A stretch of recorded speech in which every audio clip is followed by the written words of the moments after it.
Hello, and welcome back to the Gen Z Faith Summit. I'm Matt, and I'm here with... My name is Chris. And we are joined today by Dr. KathyKoch.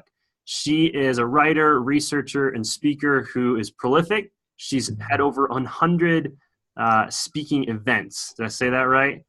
100 speaking topics, probably about 50 events last year. Okay, which 50 events, 52 weeks in a year, that's pretty insane.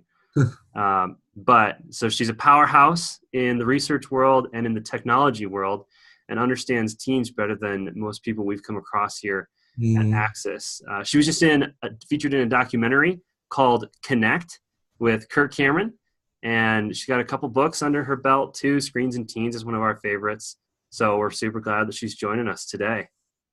Thank you so much for having me back to Access. I love what you stand for, what you do, and it's an honor to be able to, bless people in the convenience of their home and offices. So thank you.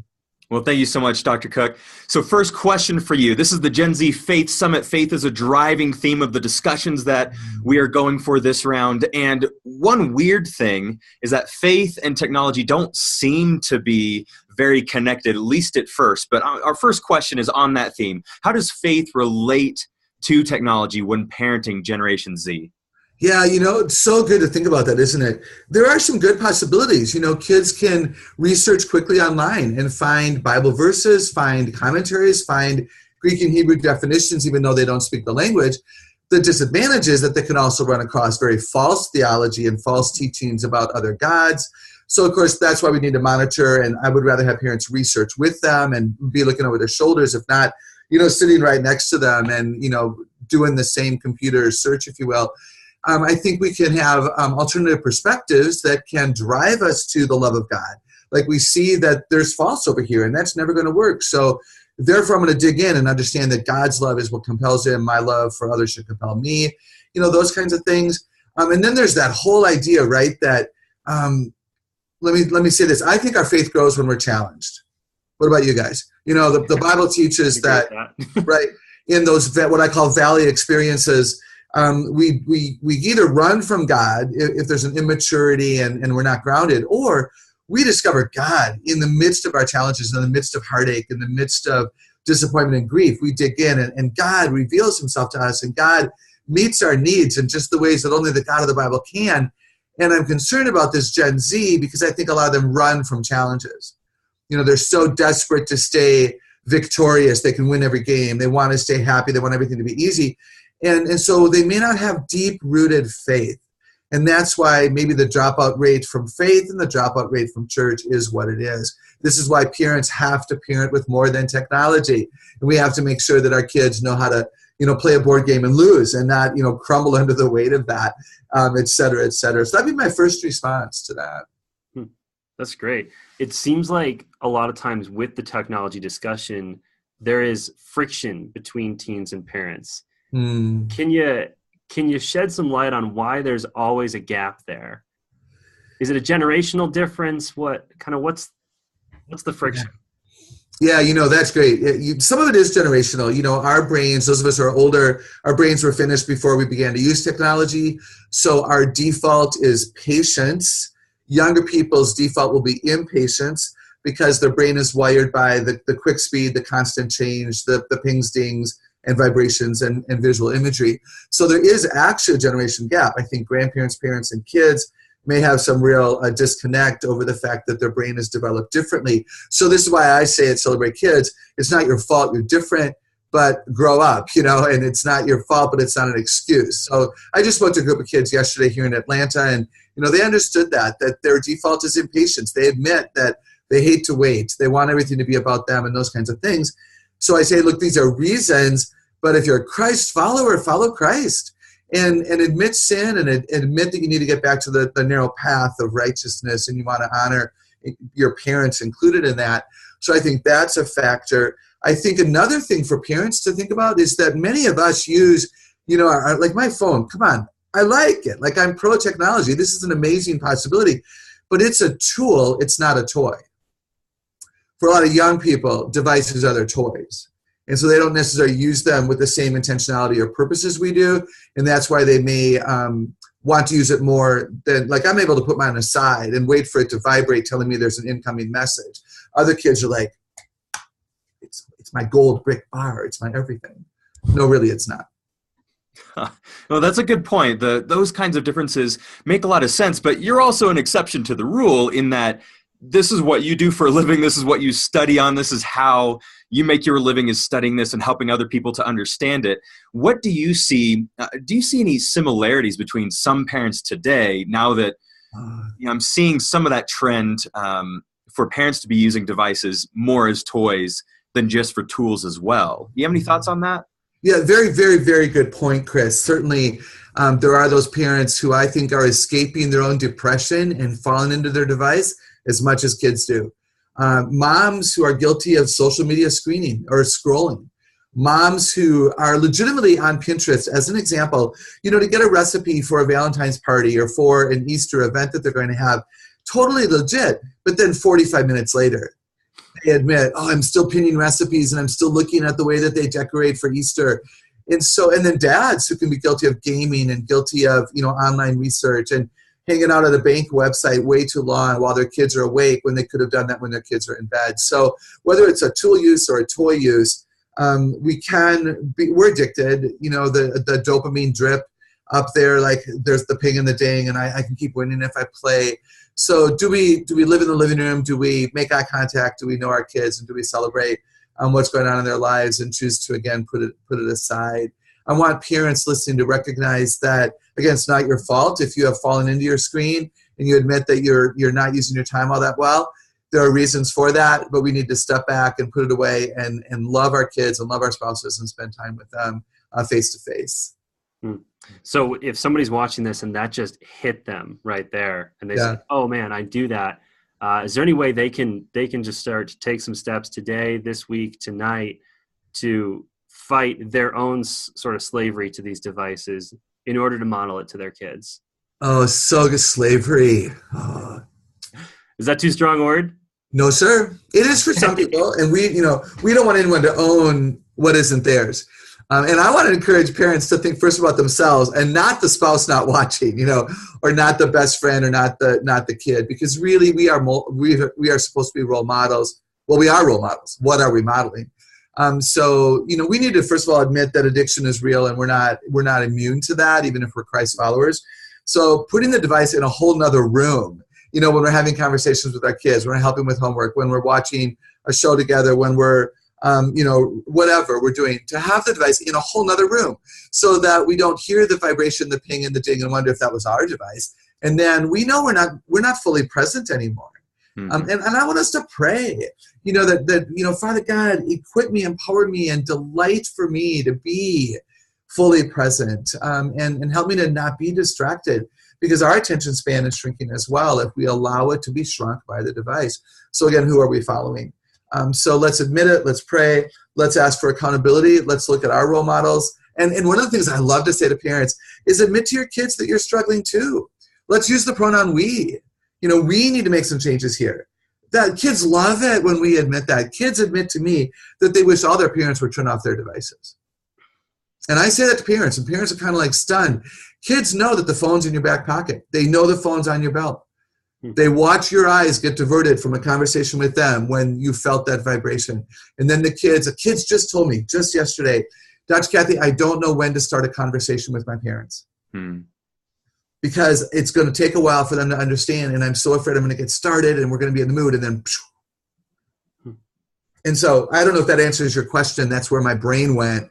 We need to pray that we would want more of the face-to-face physical contact, emotional wellness in our family. I really appreciate that. Reminder to adults to be first responsible with the way that we are interacting with our own devices. Interacting with books by Sherry Turkle and other people who have mentioned that even having this thing out on the table, even if it's silent, yes, even if it's face down, is a reminder that, we're not alone. Mm-hmm. And it makes conversation just enough shallower because you're expecting some sort of interruption. Your brain is thinking, okay, this is not the world that I'm in right now. I'm only a little piece in this much bigger world that my parent is a part of. I'm not here alone with them. It's going to be distracted from them. So in the same way that we call this next generation, the digital generation, it's almost like those kinds of habits are really informing parents and how they're interacting. So what if we went to the other extreme? If this is the digital generation, what if we were to overreact and raise them not in a digital world at all, i.e. total sheltering? What do you think would happen if we went to that extreme? Wow. The first thing I'll mention is they may not relate well to their own generation, because others in their generation are using screens and they're using them for academic research. Some of them are using them as textbooks, which I'm not a fan of, but that's what's happening in a lot of our schools. They are gaming. They are connecting with people around the world. They're watching soccer stars and listening to bands from, Northern Ireland. And so they're being exposed to a whole lot. So kids without any of that will have a brain that's different, and their own peer group relationships may struggle, including dating and even marriage if they marry somebody from their generation. And then they'll feel like outcasts. They might go to even a youth meeting and not understand that there was an event that occurred because they weren't on a device to allow them to see that. So I don't envy parents trying to figure out, what's the balance. A little bit is better than a whole lot, and a little bit is really better than none at all. And if they see parents still using devices for work-related causes or to connect with family members from out of town, if they see that we're still on our devices and we say no, nothing at all, they're going to be, angry, bitter, and probably disconnected from parents. But I don't want anyone to misinterpret what I'm saying. Parents still are the ones who get to decide at what age their kids get their devices. And so I am not saying that at age 10 a kid needs a phone. No 10-year-old needs a phone. They might want a phone, and that's a very big difference. You have a 14-year-old who doesn't have a phone, that's totally legit. Maybe you have an old phone that has 911, mom and dad's cell phone, and your daughter borrows that when going to babysit at a home without a landline. But that's a family phone, right? So again, I'm rambling a little bit, but I don't want them to totally disconnect their kids. At the same time, I want them to have permission to say yes or no, go according to need and not want. And that's why when I'm asked by a parent in an audience, at what age do I give my kid a phone? My answer is it always depends upon the need. And that frustrates people, but that's the answer. Would you guys agree with that from what you're hearing and finding? Yeah, I think so. You used the phrase family phone too, and that seems to be an important distinction. Why is that important that, hey, this is a family phone instead of your phone, Johnny, or something like that? Yeah, I think, Matt, that even if a parent allows a teenager to have a phone, if the parent is paying the bill, it is still the parent's phone. So even if that kid gets to have it 7 days a week at school, at soccer practice, etc., ultimately it's dad's phone. Let's teach kids that. And that gives the dad permission to say, I need that back for 48 hours. It's my phone. Give me back my phone. But the family phone concept is for, I know of friends who are really doing that with their kiddos, and they're saying, look, we're going to have two phones, and they're flip phones. There's no internet. They don't need Facebook and internet and Instagram on a phone. That's a want. And then it's a convenience factor. It's a safety factor. So let's raise our kids to understand that always being connected isn't necessary, but being able to quickly connect is valuable, right? There's a difference there. So it's a safety factor. And you have one or two, you keep them on a charging station, kids sign them out maybe or ask permission. Dad, tonight when I go over to Billy's, could I have the phone in case I need you to pick me up early because I'm not having a good time and I don't want to awkwardly have to ask Billy's mom? Then dad and mom get to decide, hey, that's a fair use. That's a great idea. It's fully charged. Go ahead and take it. Yeah, I do remember times as a kid where it was very awkward when I was at a friend's house and they were watching a movie and I was like, I know this movie's more mature than my parents want me to watch, so I should call them and ask them. That was our rule. Yes. I had to say, it's my parents' rule. I have to call them and ask them. But that was so incredibly uncomfortable to ask to borrow a phone to do that. So if the kid had the phone, that might make it a lot easier to kind of have that open line of communication. That's a great idea. Good. Is there a way, or a few ways probably, that parents can use the phone that the kid has to connect with them, to build more of a relationship with them via that technology? This is after they've got access to it, of course. Yes, and that's a great question. I would love for parents and kids to sit down and discuss that. What are some fun, appropriate uses of the phone? How could we use it to be a blessing to each other? I know that a lot of preteens and teens really resent it if they text mom and mom calls them back, right? Yeah, because mom's like, oh, she's at her phone. Now I can call her. Well, that's the text from a kid is not an invitation to call them. Mm-hmm. Text from a kid is an invitation to text back. So I think so that's just what kids tell me all the time. And that again, but have that discussion and say to your son or daughter, if I know that it's longer than a text answer, and I call, would you please answer? Or text and say, hey, call in 10 if you have to. In other words, this wouldn't be a great time, but I'll carve out a few minutes in 10 minutes. So I think that's a policy that we discuss, that we relate to. I think there are times moms and dads text kids and don't necessarily want them to call back. How many of us text quickly in the middle of a meeting or text quickly while a friend at a restaurant is also on her phone, but we really don't want our daughter to call back because, shoot, I'm having lunch with a friend and I want to honor that relationship. And then there are some games. Let's admit there are some apps. I know of family members who play simple games like Words with Friends, and they compete, mom and daughter and grandmother and grandson, and they have that every day. They look for the game and they build the score. And I wouldn't want that to be the only communication for obvious reasons, but I think it can give you something to talk about. I know, for example, my family is very sports-minded. We are Green Bay Packer fans. We are Big Ten, Wisconsin, and Purdue fans, and I say that without apology.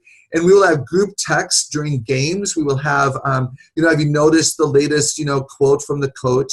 And this is with my nieces, nephew, brother, his wife, some of my sister-in-law's family, and we live in very various states. And that's a great way to connect and have something to talk about online, and then something to talk about when we are face-to-face. Yeah. I like that you just mentioned grandparents. I don't think we've brought them into this yet. Words with Friends seems like a really great way to kind of have that interaction between a 12-year-old and a grandparent. That's great. Mm-hmm. Are there any other ways that you've seen families bridge that gap between like multiple generations? Yes. Thanks for asking. If I could say first, grandparents tell me all the time they're desperate to figure it out. I just did a conference in Omaha, Nebraska, and praise God, this church recruited for attendees multi-generation. So we had everything with a preteen to an 84-year-old grandmother there, great-grandmother actually, wanting to understand why when my grandkids and great-grandkids come over, are they always on their phone? And they want to know, and they feel unloved and they feel unimportant. So these are conversations for parents to have with kids and grandparents to have with kids about how we feel and why could we draw that barrier for a while. It won't kill you to put your phone away for 2 or 3 hours. So let's have that conversation, and let's educate grandparents about why kids want to be on devices. It is the adrenaline drip. It's the addiction. It is their everything. It's like my dad's jackknife. My dad never went anywhere without a knife in his pocket. It was his knife, his corkscrew, his nail file, his screwdriver, right? Whatever. The phone is our clock, our alarm clock, our dictionary, our friend list, it's our address book, it's our everything. And grandparents don't get that. So part of what I want to say to help the generational dynamic is to have a conversation that's educational, that doesn't come across as obnoxious persuasion, but just an information share. So grandparents get it more and they resist less. One of the best things I've seen families do is plan vacations together, where maybe you and your kids are going to go visit grandma and grandpa over spring break or next summer. And what are the museums in the area? What are the fun parks in the area? What are the hole-in-the-wall restaurants that we should go to because we're searching for the best cheeseburger in America? And, mom, dad, and junior, they do that in their home, and then they send links to grandma and grandpa, down in Florida. And they say, hey, look at this. Have you ever been there? That's honoring to the children and honoring to the grandparents as well. So family planning, certainly research. I think, seriously, you guys, come on, Google and YouTube University, if you will, and TED Talks, and even in our website, your website, tons of great information there when we're searching for school topic, research reports, or again, information. Maybe you see a statistic in your community about drug and alcohol use, and you want to know what's going on nationwide. Come to access.org and get some data and get some really good help. I think that would be fabulous. That is fabulous. Thanks for the plug. Sure. So you said grandparents are just hungry to understand why their kids won't get off the phone. And you've talked about how kids want their parents to get off their phone, but for some reason, when we ask them to give it up, sometimes it just seems like life or death. Mm-hmm. They cling to it. What is it about that little device that lives in their pocket that makes them want to cling to it so much? I'm sure it's a myriad of things, but can we dig into that for just a minute? Wow. So yes, I've mentioned the addiction factor, and it's really true. And you probably have other guests that are even better at explaining that than I am. Certainly, there's an adrenaline drop, and it's very similar to a cocaine addiction, what it does to the brain, and even what it does to the heart. And so we have to understand, again, there's a reason it's hard, but not an excuse to be sinful toward people in the room. And that's what I say to teenagers all the time. I have compassion for you. I get it. But come on, are you following Twitter or following Christ? Where's your allegiance here? And I've had teenagers clap, because it's not about me. It's about somebody has had the guts to say, this is why it's hard for you. And I think they appreciate that I honor that it's hard for them. And I respect that there's an addiction factor. Actually, many of them are addicted to having their hands busy. You guys are both young. You've grown up in this generation. Am I right that your hands are often busy? You've either got a phone, you've got a mouse, you've got a game device. There's something. So there's even an addiction there. I give kids fiddlers, pipe cleaners and koosh balls and stress balls so that their hands are being busy with something. And then another thing, in reality, they collect people. People are their commodity. Many of them know how many Instagram followers they have and how many they've gotten in the last 24 hours. I don't know about you guys, but I don't know. I know I'm followed, and I'm grateful for people who care about what I think and say. What? And you're running a business based off this sort of stuff. Yeah, exactly. And so, and I hire someone to pay better attention than me. But it's tempting, but I don't need to know. And the other thing that's so sad, and you guys know this, is the young people who have a need to connect without a good skill set to connect through, right? Because of texting and social media and the really parent absence, could I just be honest? Parents need to be fully available, emotionally available, physically available, socially available, spiritually available for the heart cry. But kids tell me my mom and dad are distracted all the time. And I don't say this lightly. I respect greatly parents trying to do it well. I respect that many of you are busy for legitimate reasons. Yet the kids and the teens and the preteens are telling me, again, they're distracted. And so we're not in the room present. We're not doing the eye contact, facial feedback. We're not helping them understand how to read body language. So they're intimidated by it all, because we're allowing them to be raised first with a message on a device that has no eye contact, facial feedback, tone of voice attached to it. And so they're best here, right? Their skill set, they're best here. I respect that. If you are upset about it, model for them and teach them the skill set they need so that they can find a friend, relate. I have kids tell me, Dr. Kathy, my dad was right. I began a relationship with a kid I never should have. Now I don't know what to do. How do I get rid of this kid without hurting the kid? So do we help them with that? Those are legitimate issues. It's complicated today. It is. And I appreciate some of the things that you're mentioning on how social media use, how phone use, how technology in general is affecting our kids' interactions with each other. I want to hear a little bit more about that. Could you tell me more about how social media, how technology use influences the way that teens today are actually experiencing their own lives? Wow, seriously. In a vacuum, right? Some of them isolate, and I use the phrase fall into their screen. They're lonely, so they go to their screen, which increases loneliness. It's a sad thing, and I've met many moms in particular who admit that to me as well. Having a bad day, I'm going to go to social media rather than to God in prayer, a best friend for prayer and conversation and accountability. I get it. It's not the healthiest way to go. Other things that come to mind would be the quick pace. I think the impatience of the younger generation, because everything's new and now and about them and quick and easy, and problems are quickly solved. You can ask Siri a question on a phone and get an answer. Now, oh my goodness, she's often wrong, and I wish our young people understood that. But she is there and she's available, which is why we have to be available, because if we're not, they will turn to Siri and Google and even social media friends and connections they have, rather than the authority of a mom and a dad and a pastor and a teacher and an adult sibling, perhaps. And even you can kind of joke about the 144 character concept that began with Twitter. I think they're short. I think they don't use lots of rich language to unpack ideas. And then parents assume rather than asking, because kids don't like the interrogation. But I say to young people, again, you're responsible. If you don't give me enough information to know how to respond and help you, I'm going to have to ask you questions. If you resent that, then help me out with richer, unpacked language with greater detail. And then the other thing I've noticed that I'm sure you guys are aware of as well would be the lack of vulnerability and authenticity, or sometimes a cry for help in a text or a social media post, and we wonder, is that a lyric of a CD, right? Or is that a true cry for help? And kids are flippant with some of that. I'm actually back to the faith question that you guys are so interested in at Access. I'm concerned about young people today who don't know how to be vulnerable, transparent, and real with moms, dads, siblings, pastors, others. Then will they be able to be vulnerable and real with God? Or are their prayers kind of at that superficial level, or do they say, help me, but there's no unpacking because they're afraid to admit what's really going on in here? That, I think, is all caused by, a cause of all of that would be social media and technology and the phone in general.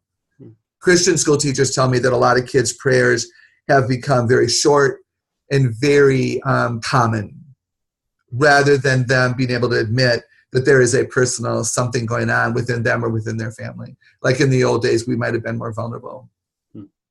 Is there any way parents can, if they're aware of that, can kind of draw their child out more into the authentic realm and get them to be a little more honest about what they're struggling with or whatnot, whether using your technology or not? Oh, I love that last statement, Matt. Yes. Again, what are we role modeling? Do they hear us be vulnerable to a spouse in front of them? Do they hear us to a kid say, man, I'm so sorry. You have a right to your disappointment that I forgot to buy the poster board. I was distracted. It wasn't right. I'm so sorry. So are we vulnerable in owning what is ours to own, or do we dismiss them like it was no big deal when in fact to them it was? Doesn't matter if it's a big deal to us. It matters if it's a big deal to them, because in that moment it's their heart that's at risk. So are we modeling all that? And then, when a child does share a heart cry, like the highest honor a parent will ever receive is a child who's honest and says, Daddy, I'm angry and I don't know what to do with my anger. Or, Mom, I was lonely all day and no one sat with me and it was just awkward. I just don't feel safe at school. The first thing we say, guys, right then matters greatly. And I'm going to say the first thing we do. Because what I want parents to do is put down whatever's in their hand, walk toward their son or daughter, and hug if that's safe in your relationship, tussle their hair, hand on their shoulder. And I want parents, and thank you for listening to me, I want parents to respond to the emotion before they try to fix the problem. Mm-hmm. One of the best ways to shut down vulnerability, transparency, and authenticity is to treat anyone like a problem you're trying to solve or a project you're trying to finish. So when a child says, I had a bad day, I am so sorry, I bet that was so hard for you. I hate it when I have bad days. And then just wait. Oh, to be quiet is so brave. And see if the kid will expand to give you more information so you now know what to say next. Sometimes to say, oh, loneliness, I hate it when I feel that. It's awkward. I get that. I'm sad for you. Can I help? To offer, can I help? Or because they can say no, but that's okay because maybe the timing isn't right. Maybe they want to process it more. Maybe they want to, get a little bit more understanding of their own emotions before they enter into a conversation with you. Otherwise, I like the question, how can I help? Which indicates, I'm here for you. And, can I just listen? Not every kid needs solutions. They need to be heard. And then if they could figure it out on their own and come back to you and go, Dad, I think I'll do it this way next time. And then you get to affirm, great decision. That's wisdom, son. Way to grow up. And they'll never have a chance to hear you say great wisdom if you solve all their problems for them. So do you understand how that's related? Vulnerability, transparency. So I love that we care. It's a high honor when they admit their concerns. And then we need to wait, respond to emotion before we try to solve the problem. Yeah. It sounds like the exact opposite of a shallow screen-driven connection is what you're describing right here. And therefore the best way to counter it. It's wonderful. And thank you for recognizing that. And awkward at first, right? Because it is the exact opposite. So if even the adults have, again, relied upon the screen, how many of us solve our relational problems with a text? Rather than a phone call, I'm so sorry to disappoint you. I can't do lunch tomorrow, I'm overbooked. How many of us text that? Because it's easier to hear than to hear the disappointment of our friend on the other side, right? So yeah, we're not good at it anymore. They're not good at it anymore. It's awkward because it's different. So we need to hang in there. And the more that we do it, as we honor the people we love, the more we do it, the easier it gets and the more natural that response will become. Yeah. And is there a place for those quick text responses where you say, hey, I can't meet today. Sorry, talk later? Yes. Oh, I love the talk later. Yes, absolutely. I scheduled something just this morning, a phone call with somebody who we're trying to connect and get to know each other better related to ministry involvement. And we scheduled all that with texting because we're busy, we're on different coasts, and yes, and even with a kid, absolutely. I love the talk later. I love that you would follow up later. Respect the time of day, respect scheduling, absolutely. What I don't want is for anyone in the family to think that that's the only way. That's when we begin to, we're divorcing each other in our mind. We're creating what I would, right? We're divorcing each other in our mind. Does that make sense? There's almost what I call emotional suicide because we're not willing to feel anymore. That's really, if you're texting because of that, I would encourage you to acknowledge it, forgive self and others if that's appropriate, pray, and maybe even get some help and find out why are you so resistant to the interaction that we're having even on screen today. Mm-hmm. Man, well, Kathy, thank you so much. Is there any final advice you have for people who are saying, wow, this is something I have a problem with, or this is something my whole family has a problem with, or just maybe I'm doing okay, but I want to do better?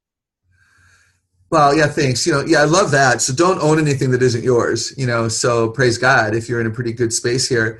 Have the humility to dig in, maybe watch this again, maybe watch it with your teens and let us bring up the stuff and kind of be the heavies that project ideas that then the family can discuss. I think that's a great use of the Teen Parent Summit. I think acknowledging the good and the not so good is great. Using words like need versus want, using pronouns like we will make some changes here versus you need to make some changes here. I think that's a really good bit of advice to leave people with. And let's remind everybody, technology is great. Right? The evil here isn't the device. Satan would love to destroy families. He would love to destroy the family unit. And I think in this season, Satan's using technology to really distract and destroy and to create barriers rather than to bring people together. And so let's acknowledge that and be really careful. Mm-hmm. Yeah, and any resources for people who want to really fight that, like you were just talking about too. Yeah, well, certainly, again, access.org, praise God, they found you. My book, I certainly would recommend Screens and Teens, if I can be so bold as to do so. Please do it.